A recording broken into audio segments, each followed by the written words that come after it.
And it would rise 200 feet. Were that to melt, the oceans would rise. Yes. Can you imagine? Can you describe what would happen to like New York and Paris? It's gone. Florida would be gone. Welcome to Creativity with Purpose, where we explore the stories, struggles, and sparks that shape our creative lives. I'm your host, Ann Maracek, author, healer, and believer in the power of meaningful expression. Together, we'll dive deep into what it means to create with heart, live with intention, and heal through the beauty of storytelling. I'm Ann Maracek, and this is Creativity with Purpose. Today, I'm talking with Russ Walsh. With more than 2 decades of experience across 100+ Silicon Valley companies, Russ has built a distinguished career as an engineer, executive, systems thinker, and innovator.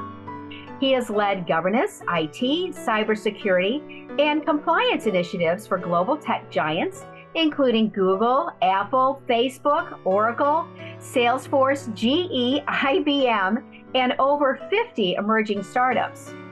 In the last decade, Russ has turned his expertise toward climate crisis, focusing on some of the world's most complex threats, wildfires and sea level rise. His research and innovative work at GE, Stanford, Schneider Electric, AutoGrid, and Uplight led him to develop SeaNet, a visionary systems-based solution that proposes redirecting rising seas inland to create new lakes and waterways, transforming a global threat into an opportunity for regeneration. Hi, that sounds just fabulous. Hi, Russ. Yeah. Hey, thanks, Ann. Yeah, it's an opportunity to truly kind of save the planet situation that stumbled into in the last few years. Wasn't really looking for it, but there really is an epic issue that we've got to deal with, and I'm glad to be somewhat of a part of it. I love that you sent me a link to the National Geographic special on the rising sea levels, and I will put that link below for everyone that wants to reference it. But I was so impressed with, of course, Nat Geo is always wonderful program, Right. but they were saying that 90% of the world's fresh water is locked up in Antarctic and I think they said Greenland ice. Greenland, yeah. And it would rise 200 feet. Were that to melt, the oceans would rise. Yes. Can you imagine? Can you describe what would happen to like New York and Paris? It's gone. Florida would be gone. It's interesting. I'm from Columbia, South Carolina, which is the middle of the state. We're about 200-foot elevation there. And I remember as a child, they even taught us the sea used to come all the way that far. And with my little Tonka trucks, we used to dig up, we had very sandy soil there, and we used to dig up oyster shells and things like that. So the reality that the sea at times has gone up that high, and during the ice ages, it's believed the sea level is as much as 400 feet lower than it is right now. Wow. So the sea level is definitely a moving target. And a few thousand years ago, that wasn't such a big problem. If the sea went up a foot in a decade, you had time to deal with it and get away, right? But the way we built so much infrastructure around the planet, a 10 or 20-foot rise in sea level will have devastating consequences. Something like a third of the world's population lives within 60 miles of the ocean. So this affects us all, and it's just something that's not being talked about. I was shocked myself. If you asked me 5-6 years ago when I started researching this, I thought, okay, maybe the sea's going up an inch a century. We can deal with that, right? Well, I saw images on that Nat Geo special with the Eiffel Tower like halfway drowned underneath, just a top sticking up out of the water, out of Paris underneath it gone, Oh my goodness. Yeah, that would that's definitely something that because we should look ahead to that possible scenario of our future. And I know you're instrumental in one of the, what I like to call creatives with purpose. Yes. And you have applied some really amazing creative ideas to this problem. It's really been a lot of fun, actually. But every week I get insights from people and having conversations like what we're having right now. I got a feeling you're going to make a suggestion before this call is over, if not several, that would go, wow, that's another good thought on this. So that's what's making this really exciting, is that we're taking it from a concept to getting closer to a realistic picture. I just met again earlier this week with some of the water engineers and civil engineers that I've been dealing with. And, they're like, Russ, this is complicated, but if we don't do this, it is, and sooner we would, if we delay this a whole lot longer, it could become too late to solve this in some of the ways you're suggesting. But yeah, yeah, very interesting. Yeah, to look ahead now is essential. Yes, exactly. Right. Yeah. Because Timing is very important. Right. Yeah. So the sea has gone up, according to most people agree, even the naysayers, that during the 20th century, from 1900 to 2000, it's pretty clear the sea went up about 6 inches from what it was before. That may not sound like a lot, but it's pretty substantial. What's I guess most concerning is if it was going to rise another 6 inches by the end of this coming century, we probably could still stay ahead of this and with kind of, I'd say, traditional tactics of seawalls and levees and things like that. But this century, it's already gone up 3 inches in 25 years, which means it's already doubled what it was before. That's great. So it is accelerating. And this is where it gets really complicated, where you see, I mean, even some of the people who are really skeptical about this whole thing, they're still telling me, yeah, the sea's rising. I mean, they're not denying that at all. It's just how fast, right? They're saying, okay, we believe worst case by the end of the century, it may be double the pace it is now. So we rise a foot, and by the end of 2100 from this century, right? So 6 inches, 12 inches.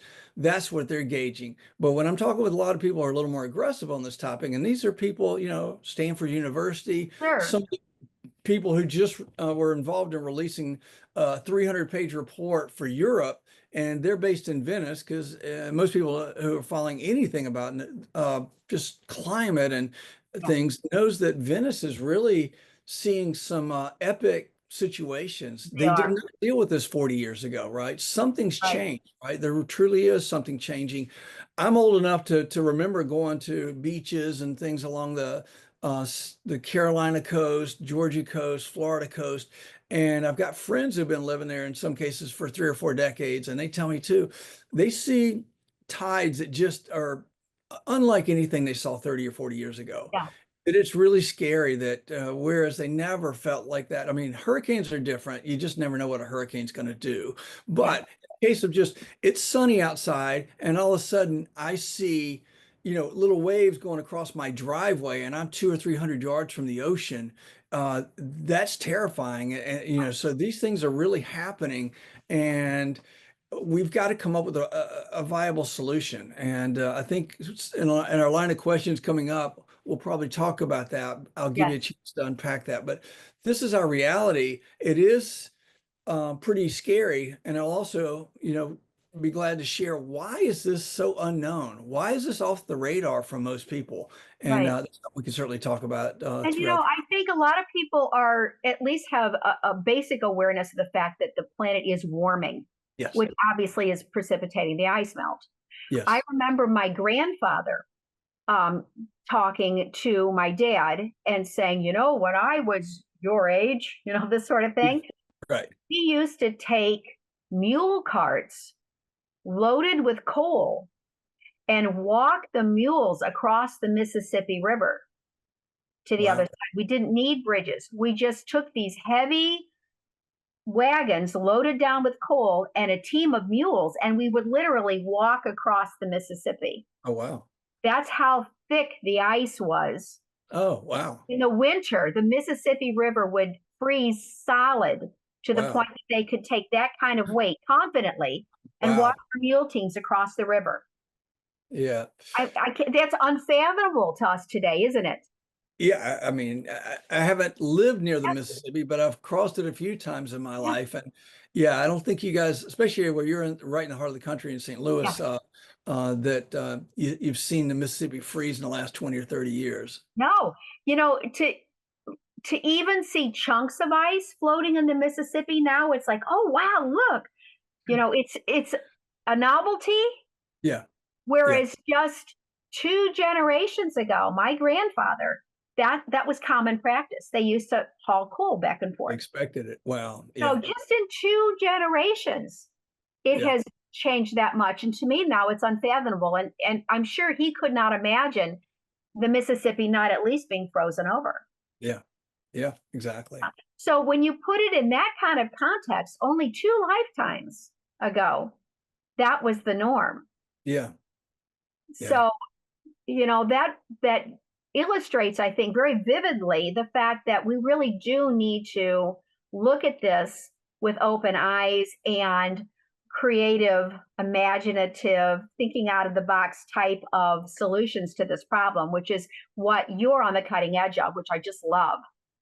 Yeah. Well, on one hand, a lot of people like the warmer winters. Honestly, I grew up in South Carolina, and people are shocked when I tell them that, we got a pretty good ice or snowstorm about every other year when I was a kid. And some of those 10, 15 inches of snow, 5, 6 inches of pure sleet, and waking up and it's 7 degrees in the morning.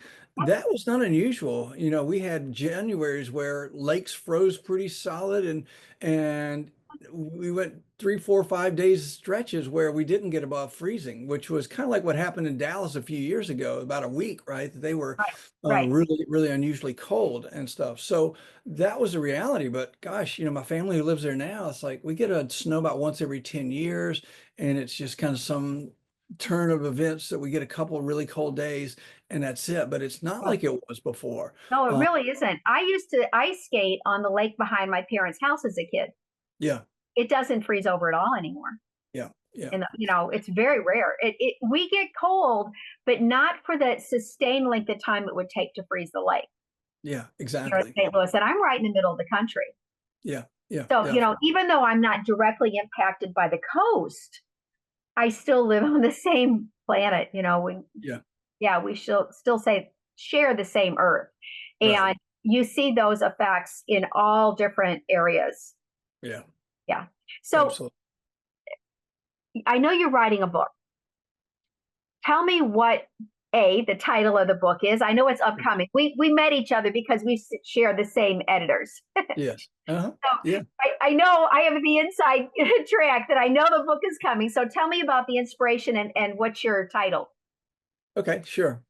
So the book should be coming out in the third quarter this year. Oh, the excellent. title we're currently going with is the SeaNet, Stopping Rising Seas and Turning Melting Ice into Blue Gold. Excellent. So we're working looking at title. it from, and if you check almost any top 10 list of books on sea level rise that are out there, and there are a lot. Yale University has their 10 favorites or whatever. Every one of those are doomsday books. Every one of those paint a doom and gloom. We're going to lose. We have to retreat, and it's just a matter of time. And even if that National Geographic video that you're talking about, that does not paint any scenario where we could win this. It's it doesn't. And that's what we're kind of flipping this on its head. And again, it's something that's going to be a pretty big job to do. So could we essentially treat this the melting ice, the rising seas, is one of the best opportunities planet Earth's seen in a long, long time, because we've got a huge percentage of the world's, I'd say, inhabitable land that's currently uninhabited. Australia is 80% uninhabited. And because it's too dry. Exactly. It's got a beautiful climate, and it's near the sea, right? But they just don't have water inland, right? The Sahara Desert, right? And then there's other places. Came from there. I just toured Morocco, and they are desperate for water. Exactly. So the possibility of us utilizing this, I mean, if we'd have tried this 100 years ago, people would have gotten angry because it's like, well, you can't lower the sea, right? It's going to be a problem. In fact, when they built the Suez Canal and the Panama Canal, it actually lowered the sea level globally, but it was, because it's just a nominal thing. It was like fraction of an inch, right? It wasn't noticeable by any means, but it did, right? But it did. And what we're talking about doing is the Suez Canal on steroids. I mean, we're talking about having to displace a lot of water, and we're not talking about building lakes or ponds. We're talking about building waterways that literally may need to hold the volume of more than Lake Tahoe by a long shot, right? And we may need a series of lots of these over time. But the good news is the sea, right now it's rising in millimeters or centimeters or fractions of an inch a year, which is a good thing. But it is possible that it could accelerate to where 100 years from now it's rising in the order of inches per year or even feet per decade, right? Right. So our thoughts are that we can start at least building some test sites. The one good thing we know is we know a lot about the Earth. We don't know a whole lot about what's going on maybe 5 or 10 miles below the surface, but oil and gas companies, mining companies, they've spent a lot of time trying to figure out what's down below, right? Because what's down below can be very valuable, right? Oil, minerals, lithium, diamonds, all these things that really our planet depends heavily on, gold, silver, copper, all these things. Those industries know what's there. They also know where there's potential water. They know where there's seismic activity. And obviously you wouldn't probably want to drill for oil in a lot of parts of Hawaii where there's active, you're going to hit lava and 3,000 degree temperatures pretty quick. That probably isn't an ideal place, but there are a lot of areas where we can do this. And this is kind of right now where we are. We're to the point of creating awareness. Last year, as I started unpacking this, first I went to my Silicon Valley tech company leaders, because again, as you mentioned at the start of the call, I've worked with almost every major tech company that you can name, Facebook, Apple, Twitter, Google, Yahoo, in some capacity. And I do know some of the executives there. And when I brought this idea up to them, especially the company I was working for, we were in the energy management space. We are trying to really bring renewable energy sources into the picture to minimize the need for fossil fuels, which may be part of what's creating the greenhouse gas effect and the global warming. That's debatable to a certain degree, and I'm trying to stay away from the root cause of this. Doesn't matter what the root cause is. It's like, hey, it's rising, and even the naysayers say it's rising. The why is kind of secondary. We can deal with the why later, but we got to deal with, hey, the water's coming. We got a hurricane we know is going to hit next week. Let's build the sandbags, or let's do what we can, right, to protect like you would. And that's kind of where we are with this. But as we start to look at how we would take this concept to reality, again, as I met with the tech leaders, they pointed me to, hey, you should need to talk with people like at some of the top universities, the academia, and see what they know about this first, right? And because they have been actively researching. They do. And I got redirected to Stanford University, which very nicely, Stanford is essentially in our backyard. They're here in the Bay Area. Right. I hardly go a day without running into someone who's got some affiliation with Stanford. In fact, I just completed some graduate school courses myself there to learn more about it, because they are some of the world's best and brightest people in technology, health, medicine, and now they've really gotten into what they call sustainability. That's kind of the buzzword now for climate and other types of things. They have a whole college for that now. It's one of the first colleges they've opened in like 60 to 80 years, right? They kind of opened a business school, a medical, engineering, all those things over the course of 150 years or so. But this is their newest thing because this is affecting everyone, right? Well, and they understand that we have to funnel some of our brightest minds to this problem because it's not going away. Right. It needs to be addressed. Yeah. And so my feedback from them, and I really expected my first conversation, once I connected with some of the professors in the sustainability department, was to say, hey, there's a lot of people researching this, and we'll connect you with these folks and you can follow along on what they're doing. But I was really shocked that, they go, hey, that's a good idea. That might work, right? But I haven't been able to get them to kind of like, all right, well then let's start looking into this, right? I'm Uh-huh. getting there, I'm chipping away at it, but Yeah. you would think the biggest crisis potentially the Earth's ever faced, it's kind of like, you know, they've been exploring what if an asteroid were to hit us someday, what would we do? And then you come along as an amateur sky gazer and say, I think I see one that's going to hit us in 20 years. And they look and I think you're right, but they're not doing But then anything. they ignore it. Right. They're not taking any priorities to do anything different at this stage, at least. So that's kind of what's going on. I also got connected to the people in Venice, Italy, who are championing kind of the initiative for Europe as to what are we going to do? We've got a Right. lot of places at threat right now. They're already seeing it on a monthly basis. Yeah. And same thing when I proposed that again, they presented me a 300-page report they just completed Mhm. with hundreds of people, hundreds of researchers involved in this, and their proposals were very traditional. You know, again, plans to deal with things. Now, Venice, if you've been following, has this thing called the Mole Project, where they're literally building this thing that can kind of block the sea during parts Yeah. of the day and let ships in and out, and everything else is very, very expensive. And again, if the sea goes up 20 feet, that won't work anymore, right? Right. It's a Band-Aid It's a for Band-Aid. situation Perfect. right now. Yes. But Yeah. again, their response when I said that is like, are you guys looking into this? How come every time I read a paper or watch a video, nobody even mentions this idea? It'd be one thing if this was like beaten to death at some point, like we Sure. looked at it, it won't work, here's why, so let's drop it, right?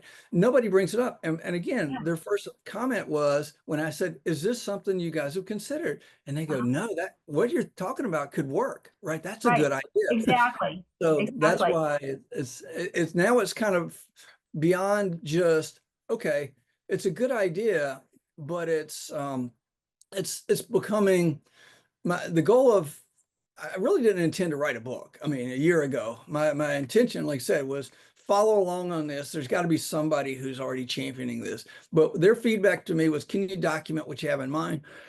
Uh-huh.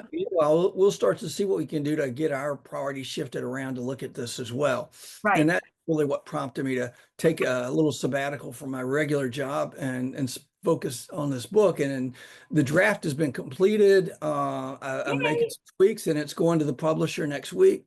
Takes, Excellent. you know, about 90 to 120 days to go from that stage Right. to where it's available on Amazon. So that's where we are.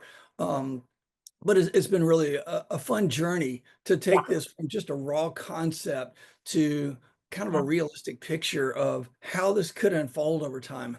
You know, what do we do? First, do we build a test lake somewhere? And, you know, we've got to do the studies, right? And, Sure. and we've got to get behind the research. You know, one thing I came across that was very fascinating was, you know, the Suez Canal was having a lot of issues back in 15 years ago. It was built in the 1860s. Can you believe that? I was No, shocked when I found that out that shocking how old it really is. Yeah. we had the capabilities, you know, literally nearly 200 years ago. In fact, Napoleon looked at this more than 200 years ago and stuff as this would be a great thing if we could do it. But they figured a way to do it in the 1860s and they did it in 10 years, right? But about, Astonishing. yeah, about 2014 to 2015, Egypt approved $8 billion to kind of build a parallel canal to help, you know, make it easier to more ships to navigate through and so forth. Uh-huh. I was shocked. The consortium of companies that did that work did it in 1 year. I don't know why they only gave them a year to do it, but they did it, right? So Wow. that's encouraging because, you know, what we're talking about building these potentially inland seas and lakes, Yeah. they're going to be massive. I mean, some of these, what we're talking about again is moving tremendous amounts of dirt in an epic way and trying to find out from these top mining companies, oil and gas companies, for them to really look at this and say, hey, well, you know, this could be worth a couple $1 trillion over the next few decades. This is probably an investment worth spending some time on. If it pans out, great. If it doesn't, it doesn't. But I mean, you look at what we've done in the last 100 years with air conditioning, electricity, the capabilities we have to turn places like the desert into cities like Dubai, Abu Dhabi, right? Right. What we do Exactly. and transform, right? But for us, I mean, the idea that we could turn these landscapes potentially, I mean, Egypt, certainly, they've shown they can dig pretty Yes. well. And what if they could create some of this in Northern Africa to the point where they've got these inland seas, and as a part of that, they desalinate like crazy anyway, right? Sure, sure. They know how to do it. But getting water inland and getting the ability to transform a lot of that into more fresh water.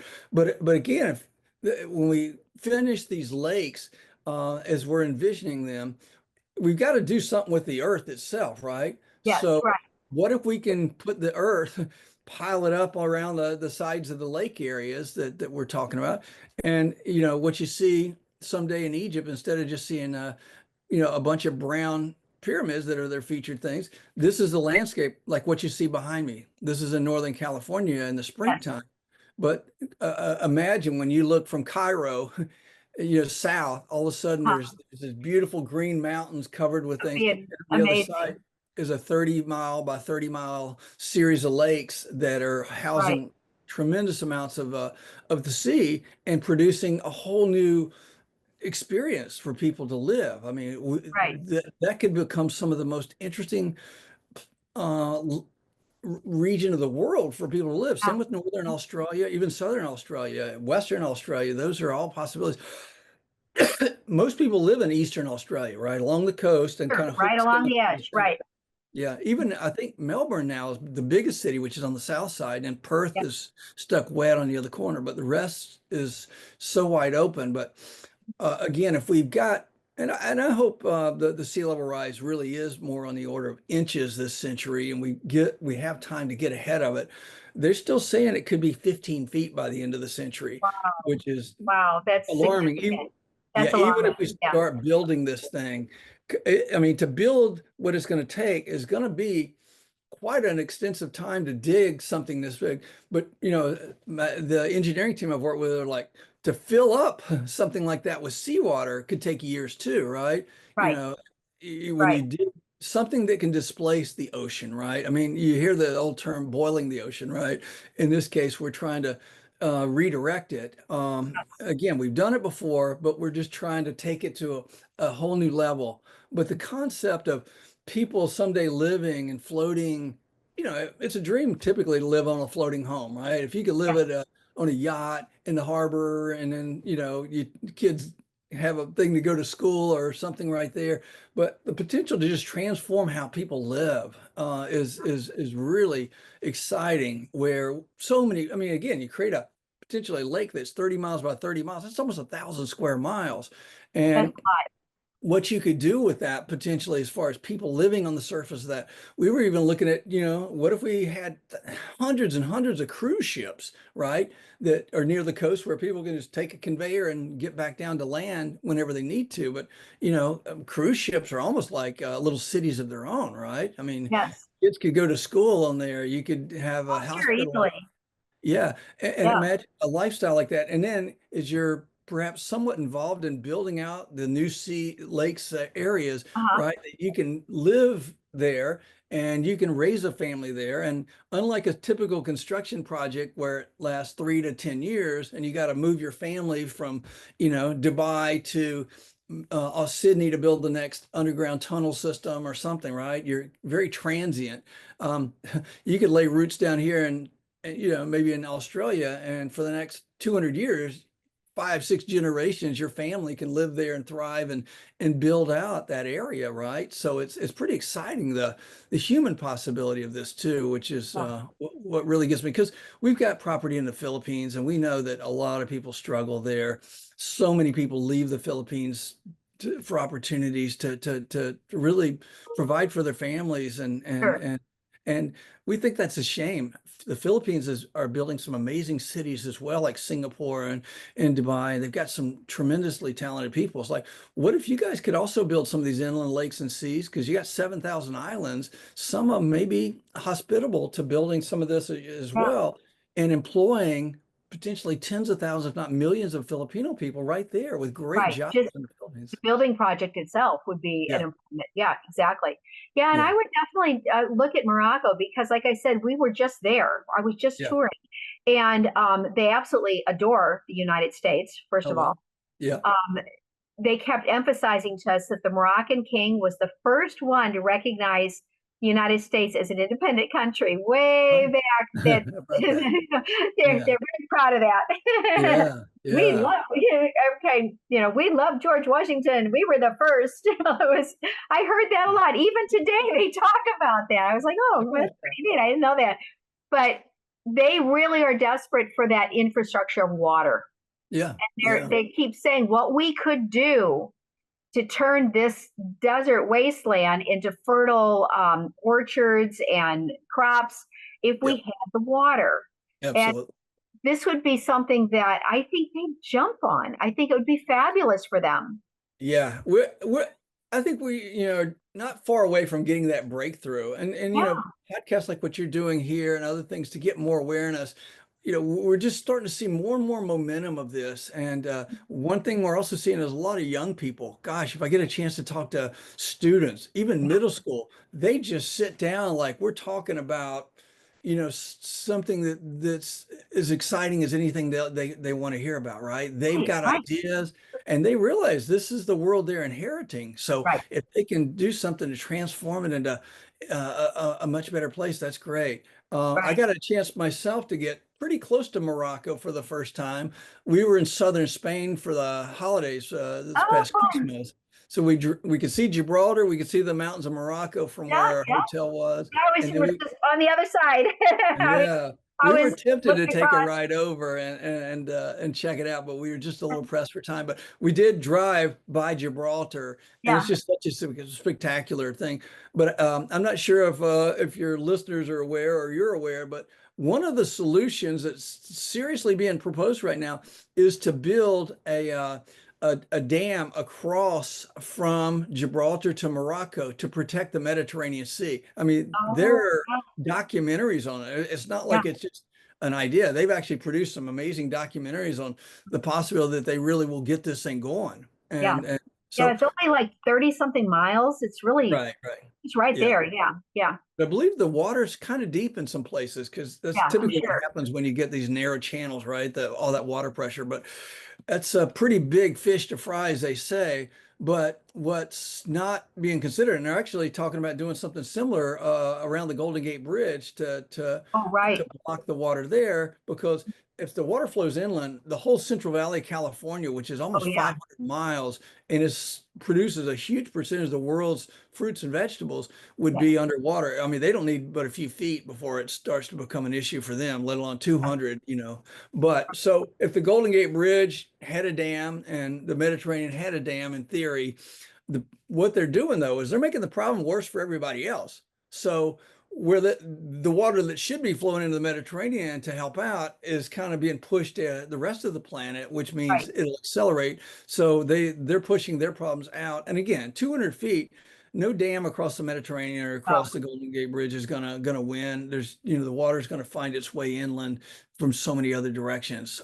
So we've really got to, I mean, the modern world we live in, we can't allow a 200-foot level sea rise again. But like I said, if it turns out in the worst case, 300 years from now, it's gone up 200 feet and we built all these inland seas, and maybe in the process, we decide, what if we lowered the sea level 4 or 5 feet from what it was in the year 1900? huh? Still wouldn't mess up all the ports and all that stuff. We might have to dredge some seas, but imagine Miami Beach at high tide, still 100 yards you got to walk to get to the ocean, right? It is Right. possible. And what that would mean in some areas like Bangladesh, it's a humanitarian nightmare already. Jakarta, Indonesia, the water's already being a problem for them, because what's happening is 6 or 9 inches of sea level rise might not sound like much, but what is happening is you're getting subsidence in some areas where the soil types just can't handle that pressure of the ocean coming in. It's just like, if you build a sandcastle on the beach, even if you use very wet sand, as soon as that first wave hits it, right, Right. it's gonna Gonna sink, collapse. right? But if you built that thing out of cinder blocks and bricks, that thing probably would survive a few waves, right? So Mhm. search soil types around the world. are handling it very different. Even in the Bay Area, there's some places that are having major subsidence. And so right now, the impact feels like 9 inches of sea level rise has had almost a 3 foot net impact on the areas. I mean, there are some towns and cities in the Bay Area that are beautiful, but even I think City Hall at San Rafael is getting water, salt water in their parking lot a couple times a year Oh, now. I mean, it's literally pressing into the city itself, wow. and they're pretty desperate as to what they could do. So we may Yeah. still have to, if it takes, if this building the CNET, if we can get the mindset that this is a solution, get the right people involved, the companies who could do this, the governments who can allow it to happen, the funding sources. I mean, part of what we're seeing is we think there could be an ROI. When you build these things, again, you probably wouldn't want to start out with a lake that's 100 miles by 100 miles. Start out with one that's a mile by a mile to test it, and then a 5 mile by 5 mile, then a 30 mile by 30 mile. And as you do that, and you build these little communities that, again, brand new, and you'd have the ability to capture plenty of fresh water, and Yeah. we're seeing that wildfire management's a big concern. We think that when we're done with this, there's a sprinkler system everywhere. Whatever landscape we've done, right? Yeah. If it's a little too arid or whatever, we can crank on sprinklers all over the place and keep the forest and everything else going to where, wildfires won't be a problem for the people living there. So there's a lot of challenges, a lot of opportunities, but it's definitely quite exciting. Yeah, it is. And, I never really thought about that, but that gives them an inland immediate water source to put out these fires. Yeah. Oh, absolutely. Yeah. Hot water Exactly. will put out a fire. That's for sure. That's part of Yeah. what, started me looking into this. When we had some of the fires here in Northern California a few years ago, Right. I some of those remember. were 3 miles from the ocean, right? And it's just like, Right. we got an unlimited water supply, and it's just so much more we could do. I mean, I started this when I was at GE during COVID. Uh-huh. Uh, I was in a situation, I got an empty nest at home. My wife's overseas taking care of her aging parents, and you're not even allowed to really leave your house anyway. Right. Right. You're home. So I started researching all this with Uh-huh. the idea that our CEO at GE was like, you know, always, use your time to do things that'll make an impact, not just the company, but the world around you, and started looking at that because the GE aviation business had just come in to be part of my purview of things I had responsibility for. Uh-huh. And GE makes a huge percentage of the world's jet engines, helicopter engines, Right. and those are major fighting weapons in wildfires. If you can detect a fire in a few minutes and blast it with lots of the water and chemicals that you might need, if you can get it out in the first couple of minutes, it's a non-issue, right? Right. It's Right. like a trash can fire. If you can douse it before it goes any further, you got a couple burned up pieces of paper, it's no big deal, right? Right. So that's what got me started in this, was looking into ways we could do that. And what I saw, and when I watched these videos of how they fight fires with helicopters and stuff, these helicopters would go down to these holding ponds 15 miles away from where the Yeah. fire was. And then they just stand there for 30 minutes filling up something to take that back. And it's just like, why can't there be somebody down there filling the buckets? So when they come, they just scoop them up and go, right? Why should they Right. spend 30 minutes filling up the bucket themselves, in Right. the air? It There's a makes no lot of sense, does it? inefficiencies, right? And we weren't using drones very effectively for that. And the firefighting people were saying part of the reason is drones don't handle the heat of a fire if they're up above it very well. I'm like, I think they've made improvements in the last 5 years now, but a lot of things that we could do. But what was really going on when I was doing that research was I kept seeing, when you watch YouTube and you watch all these things, and how it recommends all these other things that might be related, I Sure. just kept Sure. seeing this thing, sea level rise, sea level rise. And again, I was one of those people who thought, okay, if it's going up an inch a century, somebody may have to deal with it in the next 1,000 years, but we got time, right? But then when I started watching these videos and seeing how it's really impacting people today, Yeah. again, Indonesia is building a brand new capital city like more than 200 feet above sea level and spending $33 billion. And they're not a nation that's super wealthy Right, uh, right. to deal with this, because Jakarta's in big trouble, right? So this is Yeah. real. This is not like 50 years ago, even the crazy headlines you'd see at the checkout counter that, somebody got, a brain transplant from a monkey, right? That we weren't even seeing sea level rises is even being theorized then. But now it's hitting mainstream, the Wall Street Journal, the USA Today, all the news outlets, PBS, BBC, they're all reporting on this, but somehow still it's not in the mindset of most people. Unless you live very close to the coast, Right. you don't really know this is going on. And that's another topic we can dive into if you want. Well, the public awareness is a good thing because it creates a groundswell, Yeah. and that has an effect of getting the attention of the people who want us to elect them. True. It's Right? true. Yeah. Right. Yeah. What Yeah. have you approached any government agencies with this idea yet, or Yeah. are we too foundational still for that? It's everything is about being referred in by somebody who, Mhm. takes you to the next level in the stack, Yeah, right? right. That's the way it works. I mean, when we did this huge project at Facebook 15 years ago to take them public, the company I worked for, they were dying to get into Facebook, and it was just like, no way, right? But one of the executives at a company we did a lot of work for became the CIO at Facebook, and he calls me up and said, "Hey, would you guys be interested in coming over and helping us?" Right? So Right. it's like that. Like all of a sudden, Mark Zuckerberg is, being told that we're the team that's going to help them take them through the IPO process. And he goes, "Oh, these guys, of course, what you've done, they have a great reputation. Let's do it." And so same sort of thing. I'm kind of working my way up the stack of getting that credibility. I met with some people in Cape Canaveral, Florida, just last month, and they were at the point their lead engineer was like, "We don't have a solution for this, right?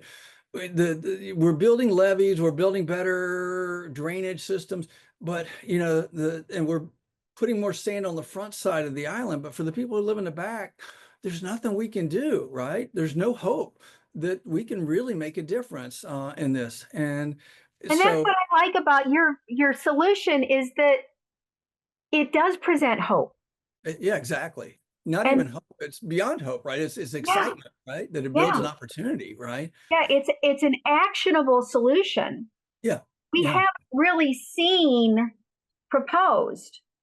So No, it is truly, I just think you just epitomize my idea of creativity with purpose, yeah, yeah, because I think each one of us should be trying to contribute in some way to the I don't know, universal mind, right. Yeah. The good of the humanity. Yeah, divine good of all. I don't know however you want to say it, but this is so impactful yeah.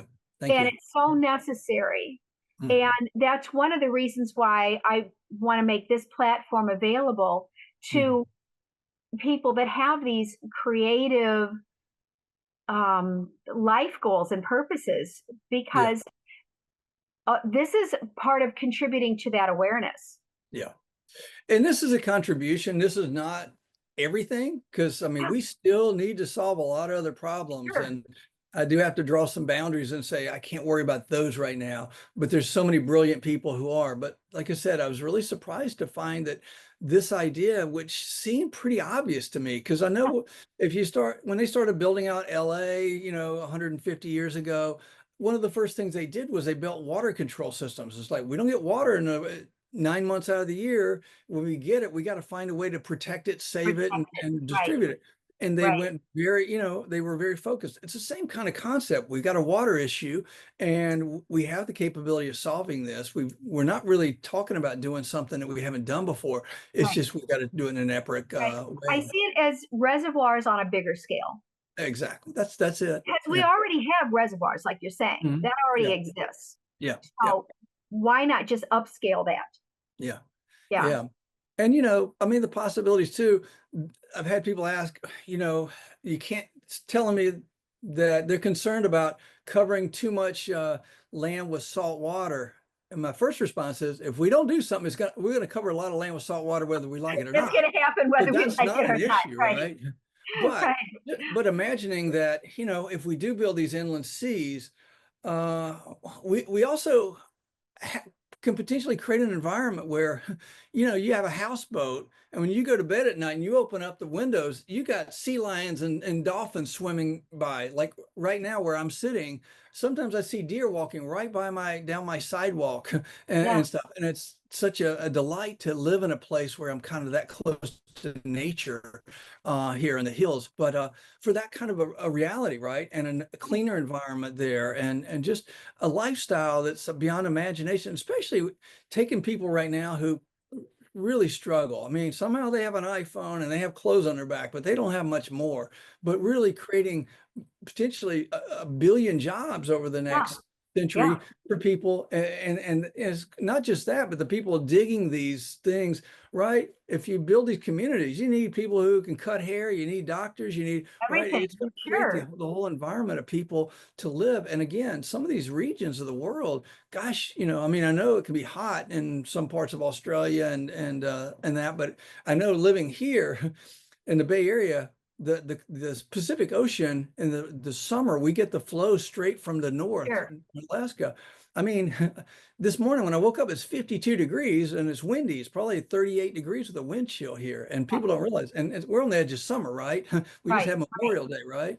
Right. Northern California, I mean, San Francisco is famous. The old Mark Twain quote, right? The coldest winter you ever spent was a summer in San Francisco, Summer in right? San Francisco. Right. So I ocean bought a currents. sweatshirt in San Francisco in July. Right. But, having, just like the Mediterranean, if you're really close to the Mediterranean, even on a hot summer day, it's still a delight, right? I mean, it's just such Right. a wonderful place to be when you're right there 100 feet from the ocean and on the beach. There's just something about that breeze that blows off the water and everything else that changes a lot of Yeah. things. I was going to agree with you. I think that an inland sea would change the climate It so that could. wouldn't be that baking heat that we're experiencing now, like the Sahara. I know Yeah. they say that, a million years ago or whatever, the Sahara was lush. It had Yeah. lakes. They found fossils of Oh, large mammals. So absolutely. it had the vegetation to sustain these Right. large African animals that we only associate now with Southern Africa, Yeah. the big game. But Yeah. there's rock art in the Sahara Yeah. on barren walls of giraffes. Yeah. Wow. Wow. Yeah. Apparently at one time they were there. Yeah. Yeah. Yeah, well, part of our vision is as we build this out. I mean, we think that as we kind of some of these regions of the world that build these in phases, Yeah. we could have a point where, because we're talking about building these waterways and hills around them, but that we could have some segregated areas that could be 30 miles by 50 miles surrounded by, other lakes. And what if that was just like a new Serengeti, right? Like that's Right. just animals, right? Nothing Right. else. They're safe, nothing can really bother them. And it's, 1,500 square miles of land that they can live off of. And, we can make sure they have enough fresh water to survive and all that. But it's just the possibilities of what this could become, the potential, to have mangroves around the edge of all these seas, right? Which is a Sure. big carbon absorption mechanism. And in coral reefs, maybe the first, I think they can go about 40 feet before coral reefs get too, the water gets too deep for them. But the shorelines of these new man-made seas could be tons Oh, of yeah. areas of mangroves and coral reefs and things that would just be so good for the planet, but also so good for the environment. And then Yeah. one thing that's also happening now is there's a lot of research into like growing seaweed, sea kelp and things. Oh, And they it's super healthy. Yeah. yeah, exactly. It's good for eating. It Mhm. really helps to clean up the environment, and it does absorb a lot from the atmosphere. But they found that if they can build these chambers, these floating chambers that are about 20 feet underwater Uh-huh. and stuff, they're building these massive farms in different parts of the world now to grow the seaweed. And we Yeah. could potentially use a lot of this new inland sea area too to Oh, farm this as absolutely. well. And Yeah. again, it's great for the animals that live there, right? I mean, for them, that gives them Right. food food. It gives them other fish to eat and everything else that goes with that. I mean, if you've been to Monterey Bay, and stuff, and you see just amazing amount of wildlife that's there, and you Yeah. can just see the kelp right there. You're in a Right. restaurant looking down over it, and you Right. see that moving in the ocean, and you see sea lions swimming through there chasing fish, and it's Wow. just it's exciting what's happening. But they say it's like 50% of it's already gone away in the last 50 years because of That what's quick. happening. Yeah. Wow. Wow. So Well, there's I a lot we think can your do. solution is something that we should be aware of, we Mhm. should be pursuing, and I can't wait for your book to come out. Oh, thanks. Yeah, I'm excited about it too. And Yes. like I said, this could be a really interesting year. One of our goals is that we have a chance every year now in Switzerland in January. I don't know why they pick Switzerland in January, but I guess people like snow in Davos, where they do the World Economic Forum and the UN's there and stuff. Uh-huh. This is really our hope that this is a talking point this coming year, Yes. that because last year when I looked at a lot of the agenda, sea level rise was not even being talked about a lot. It was pretty minor on the agenda. And again, for the biggest threat the Earth is facing, that should be the premier thing. So we really hope, and it doesn't have to be me presenting, but I just hope, that credible people are moving this forward and presenting this and saying, here's what we're proposing to do in Morocco in the next few years. Here's what we're proposing to do in Egypt and Saudi Arabia and southern Argentina and in Australia in the next few years. And we believe over this timeline that we can start to get ahead of sea level rise. But here's what we need to do. And in a lot of cases where, I mean, if you add up how much money they're proposing is being spent to deal with the 400,000 miles of coastline, they're quietly spending our tax dollars. It's not getting a lot of public attention, but if we can redirect some of those funds over to building this, which is a Yes. solution, rather than, as you said earlier, a band-aids, right? Band-aid. Right. Yeah. Yeah. But Right. we also recognize some places may need to build some band-aids, because if the sea's impacting them and the subsidence is impacting them, they can't wait 10 or 20 more years. Right. The Maldives, they're already saying, if you want to go, you better go in the next 10 years, because 20 to 25 years from now it's forecasted it won't be there anymore, right? Oh, Yeah. right. Right. Just So that fast. yeah, Yeah. and it's really amazing when you look at the way they built the Suez Canal, and they were able to fill these ships with the sand they dredged off the bottom. They decided to build it as they wet it, right? They Right. like let the water in, and just it's easier to dig in sand when it's wet apparently. And they take these ships, and then they could literally just open the bottom of the ship and dump the sand in a new place, right? So if we could take these ships and go around the Maldives and at Oh, least yeah. stand around there to protect them, and Yeah. maybe Venice, Italy, right off the coast, right? We go ahead and just Right. drop enough sand there or whatever, or material to at least protect them for the next 20 to 30 years. Right. And Right.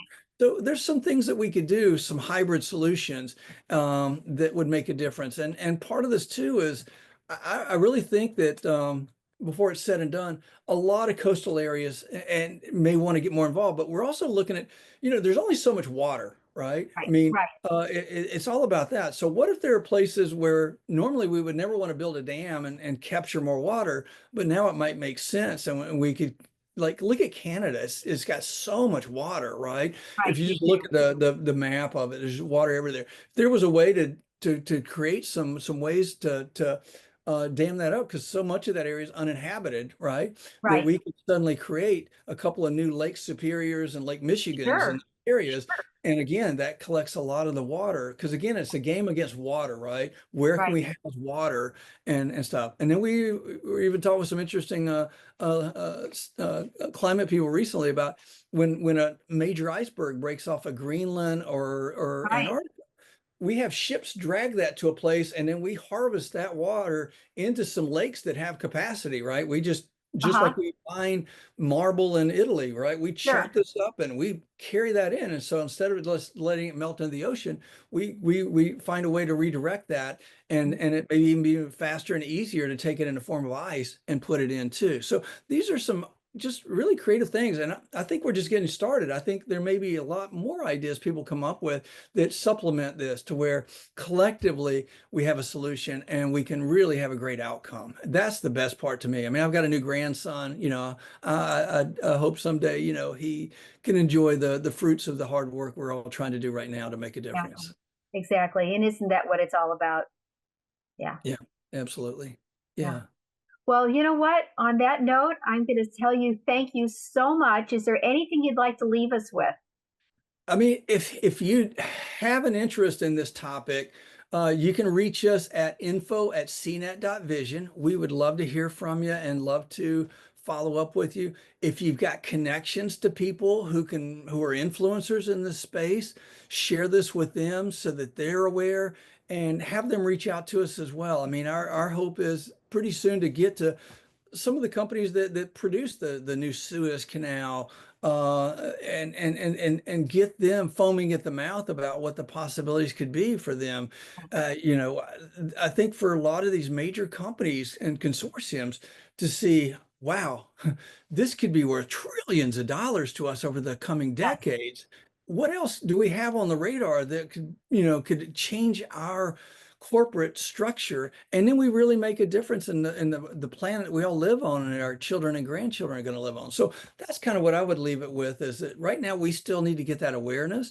My hope is to write another book 5 years from now to say, look, it's happening, right? And here's what we're doing, right? And what's going on. We've gone from concept to now it's happening. And, I hope 20 years from now, I'm writing a 5th book. And at this point, hey, we've started opening this up and we're making a difference, right? We've got a vision for where this is going to go over another 100 to 200 years before it's all done, right? Excellent. Yes, absolutely. Well, this was absolutely a delight. Thank you so much. Thanks. I've had such a fun time, and really appreciate you inviting me to be a part of this. Oh, absolutely. Thank you so much. All right. Take care.